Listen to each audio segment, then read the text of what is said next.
Baik, selanjutnya kita masuk ke soal latihan yang ke-10 atau at-tamrinul ashir. Baik, perintahnya adalah iqra' ma yali.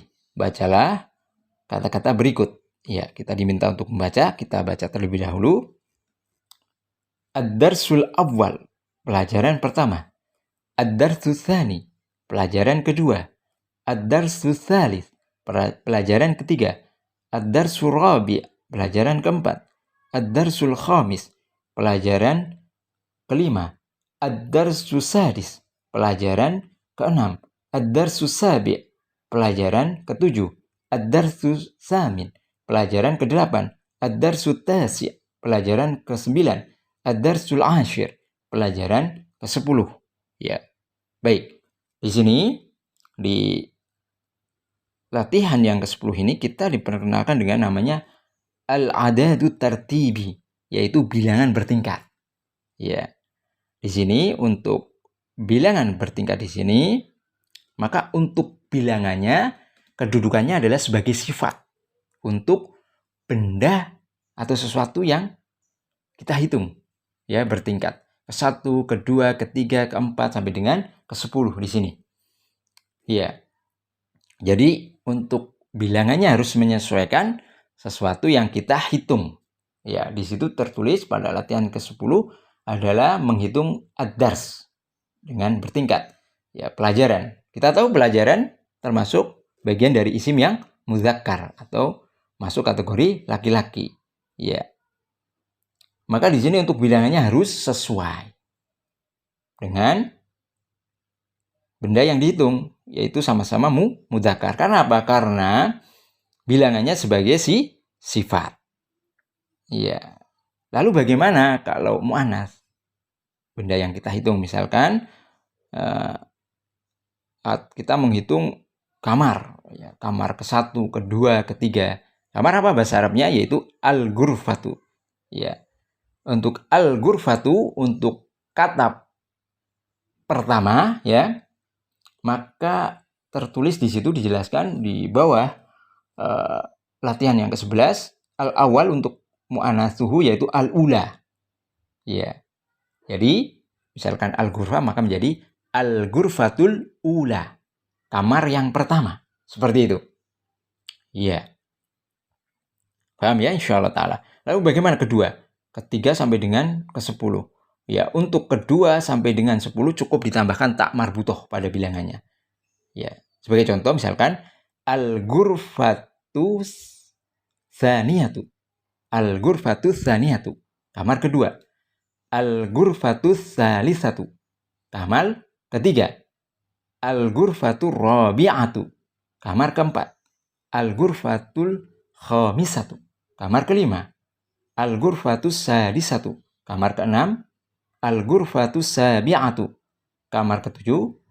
Al-ghurfatus thaminatu. Kamar ke-8. Al-ghurfatut tasi'atu. Kamar ke-9. Al-ghurfatul ashiratu. Kamar ke-10. Ya. Seperti itu. Mudah ya, insyaallah ta'ala. Jadi bilangannya harus sesuai dengan benda yang dihitung. Yaitu apabila benda atau sesuatu yang kita hitung adalah muzakkar, maka bilangannya muzakkar. Ya, muzakkar untuk 1 sampai dengan 10. Perhatikan untuk bilangan yang bertingkat pada latihan yang ke-10. Adapun untuk benda atau sesuatu yang apabila kita hitung adalah masuk kategori mu'annats, maka untuk 1 al-ula. Ya, untuk kedua tinggal ditambahkan tak marbutoh dan seterusnya sampai dengan 10. Ya, jadi misalkan dalam membaca, ya, misalkan nomor ke-1 berarti bagaimana? Ar-raqmul awal. Ya, ar-raqm yaitu adalah muzakkar, maka bilangannya harus juga muzakkar. Ar-raqmul awal, nomor pertama. Ar-raqmus tsani, nomor kedua. Iya, seperti itu, ya. Ya, tadi waktu saya mengoreksi untuk rekaman suara, ya, belum dipraktekkan ya, karena memang belum belajar. Insya Allah nanti ke depannya apabila diminta lagi untuk mengirim, ya, bacaan melalui pesan suara, silakan untuk dipraktekkan ke-1, ke-2, ke-3, ya, dengan apa yang telah kita pelajari, ya, mempraktekkan apa yang telah kita pelajari daripada bilangan bertingkat. Ya, jelas ya insyaallah taala. Ya, di sini untuk berikutnya kita langsung beralih ya ke soal yang ke-11. Baik, soal yang ke-11 di sini perintahnya adalah in'at dil asma'al atiyata. Ya, jadikanlah isim-isim berikut atau datangkanlah na'at pada isim-isim berikut bil adat terdibi dengan bilangan bertingkat. Mustaq minal adatil madkur amama kulli wahidin minha. Ya, bersumber dari bilangan yang tertulis pada setiap kata-kata berikut. Ya, jadi kita disuruh mendatangkan sifat yang berupa bilangan bertingkat, ya, sebagaimana tadi yang Anda jelaskan, dengan menggunakan bilangan yang tertulis di depan kata yang tertera di situ pada latihan yang ke-11. Contoh misalkan al-yaum, di situ titik-titik, ya, dalam tanda kurung ada tertulis 8. Ya, maka kita diminta untuk menjadikan bilangan atau angka 8 ini sebagai bilangan bertingkat. Maka al-yaumu as-samin. Ya, al-yaum muzakkar, maka menggunakan as-samin. Hari ke-8, seperti itu. Ya. Yang berikutnya ke samping ya, misalkan fisannah pada tahun, ya, di sannah merupakan isim mu'anas. Ya, bilangan tertulis di situ 4. Maka untuk bilangan bertingkatnya harus ditambahkan apa? Tak marbutoh 4. Menjadi apa? Kata robi menjadi robi'ah. Maka menjadi fisanatir robi'ati. Ya, pada tahun keempat. Ya, seperti itu. Dan seterusnya. Mudah ya insyaallah taala. Ya, untuk bilangan bertingkat ini. Ya, mudah-mudahan ya ummahat sekalian dimudahkan Allah Subhanahu wa taala untuk memahaminya. Ya. Kita beralih ke latihan berikutnya yaitu at-tamrinu tsani asyar, latihan ke-12. Ya, perintahnya adalah yuwajjihul mudarisu ila tullabi.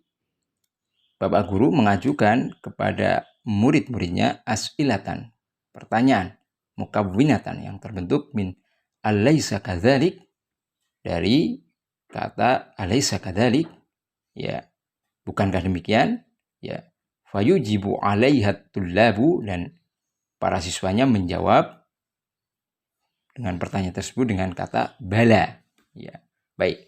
Di sini pada latihan yang ke-12 sebenarnya kita akan diperkenalkan dengan namanya al-istifhamu manfi. Ya, jadi kata tanya negatif. Kata tanya negatif yang tersusun dari apa? Hamzah istifham a, kemudian plus nafyun, penafian, yaitu kata laisa. Ya. Maka apabila jawabannya iya, benar, ya, kita menggunakan kata bala. Ya. Seperti itu. Jadi apabila kita diberikan dengan pertanyaan negatif, ya, kata tanya negatif maksudnya, maaf, ya, dengan ungkapan alaysa kadzalik, bukankah demikian, maka apabila kita ingin menjawab iya, maka kata yang kita gunakan adalah bala. Contoh, misalkan di situ tertulis contoh yang pertama, al-mithalul awal, contoh yang pertama, anta minal hindi, kamu dari India, alaysa kadzalik, bukankah demikian? Ya. Jika iya, maka jawabannya adalah bala. Seperti itu. Bala. Ana minal hindi. Seperti itu. Iya. Contoh yang kedua, misalkan anta maridun, kamu sakit, alaysa kadzalik, bukankah demikian? Maka apabila kita sakit, kita menjawabnya dengan bala. Ana maridun. Ya, benar. Saya sakit. Seperti itu. Ya. Lalu bagaimana kalau kita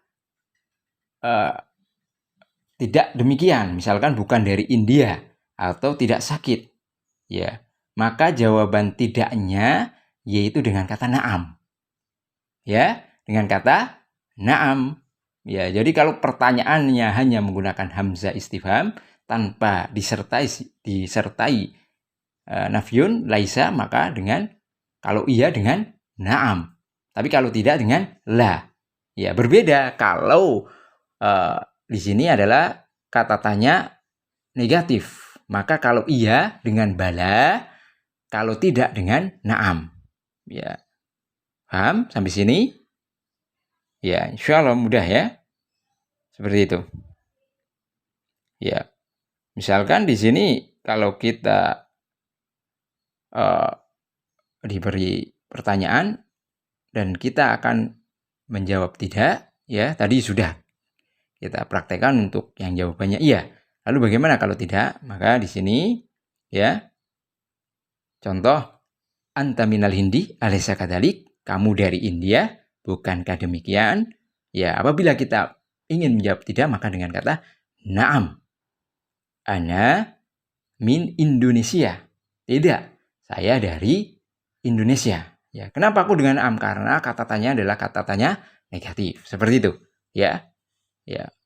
Paham ya? Ringkasannya gini, akan saya jelaskan kembali biar lebih mudah. Di sini pada latihan ke-12 kita diperkenalkan dengan namanya kata tanya negatif.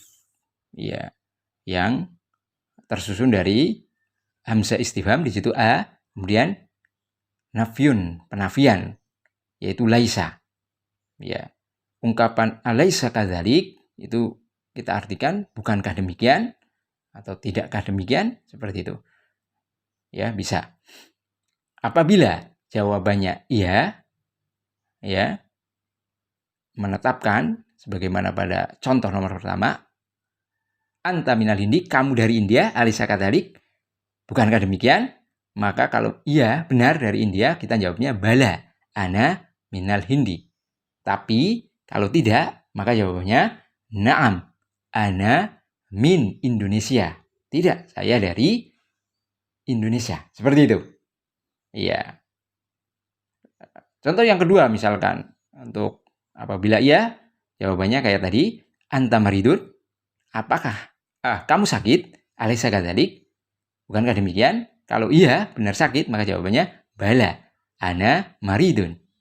Ya, lalu bagaimana kalau tidak sakit? Maka jawabannya na'am, lastu maridun atau lastu bimaridin. Ya, seperti itu. Tidak, saya tidak sakit. Ya, seperti itu. Mudah ya? Insya Allah ta'ala. Kita nanti sambil berjalan mudah-mudahan lebih memahami. Tapi insya Allah sudah jelas ya untuk pembahasan atau perkenalan daripada kata tanya negatif pada latihan yang ke-12 ini. Ya, dan di sini juga ada dalam teks percakapan yang ada pada pelajaran yang ke-3. Silahkan dibaca kembali. Ada ungkapan yaitu kata tanya negatif. Seperti itu. Baik, ya, kita beralih ke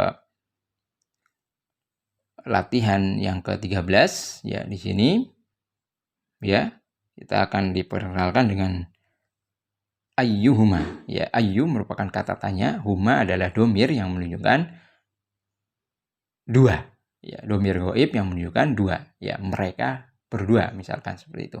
Baik, di sini ayyuhuma yushirul mudarisu, ya, Bapak guru mengisyaratkan illa talibain kepada dua orang siswanya dan mengatakan hadani talibani. Ini dua siswa. Ya, ayyuhuma atwal, mana di antara keduanya yang paling tinggi? Ya, seperti itu. Ya, jadi ayyuhuma itu biasanya untuk sebuah pertanyaan yang digunakan untuk membandingkan ya. Ayyuhuma, mana di antara keduanya? Ya, misalkan kita mau menanyakan paling tinggi, maka ayyuhuma atwal, seperti itu.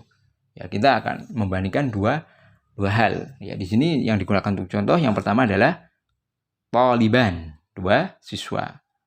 Ya, seperti itu. Misalkan kita jawabnya salah satu, maka hada atwal, seperti itu. Ya, lebih tinggi. Minhu, darinya. Ya, nanti insya Allah kita berbanyak, insya Allah mudah-mudahan lebih memahami untuk penggunaan ayyuhuma. Ya. Ya, di sini juga ada contoh lain, wa ila kitabain, dan ke dua tulisan. Oh, maaf, bukan 2 tulisan tapi 2 kitab. Kemudian Pak Guru mengatakan atau menanyakan, hadani kitabani. Ini adalah 2 buah kitab. Ayyuhuma ajmal, mana di antara keduanya yang paling bagus? Wah, kata seperti itu. Jadi Bapak Guru menunjuk pada 2 benda, kemudian menanyakan kepada para siswanya dengan ungkapan ayyuhuma. Ya, di situ. Gantung ya. Kalau atwal berarti untuk mengkomparasi ya, membandingkan di situ. Seperti itu.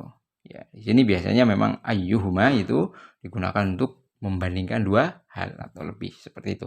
Baik, insyaallah jelas ya untuk pembahasan pada latihan soal yang ada pada pelajaran yang ketiga ini. Baik, kita masuk ke al-kalimatul jadidah. Ya, di sini berarti sudah selesai ya. Karena al-kalimatul jadidah merupakan kosakata baru. Baik, ya kan saya bacakan di sini ada kosakata baru di antaranya mahjaun, jamaknya mahaji. Ya, mahaji termasuk bagian dari isim yang tidak boleh ditanwin, jamaknya. Tapi kalau untuk mufradnya masuk yang ditanwin. Ya, mahja artinya itu asrama. Amar asrama. Baik, berikutnya farik ya, jamaknya furoqo. Ya, farik adalah kelompok, tim, grup ya, bisa seperti itu. Jamaknya furoqo. Furoqo juga termasuk isim yang tidak boleh ditanwin. Ya. Dengan wazan fu'ala seperti itu. Fu'ala'u. Baik. Berikutnya kata alam. Tuh. Kemudian la'ib ya. La'ibun jamaknya la'ibuna ya, pemain. Kaukab. Kaukab itu bintang. Jamaknya kawakib. Syakik saudara kandung. Jamaknya asyqa. Syahir terkenal. Fil manam pada mimpi ya, di dalam mimpi. Wasi' luas. Saman harga. Samanun harga. Syahrun jamaknya syuhur. Ya, syahrun itu bulan. Jamaknya syuhur. Al-azhar ya, di situ bunga ya. Ya, tadi maaf, tadi sebenarnya belum saya terjemahkan, yaitu kata alam. Ya, alam di situ artinya yaitu dunia. Ya. Kalau alim yaitu orang yang berilmu, beda arti. Baik. Baik, mungkin itu dulu yang Ana dapat sampaikan. Ya, semoga bermanfaat. Ada kurangnya Ana mohon maaf yang sedalam-dalamnya. Kita cukupkan pada pertemuan kesempatan hari ini. Wabillahi taufiq wal hidayah. Wassalamualaikum warahmatullahi wabarakatuh.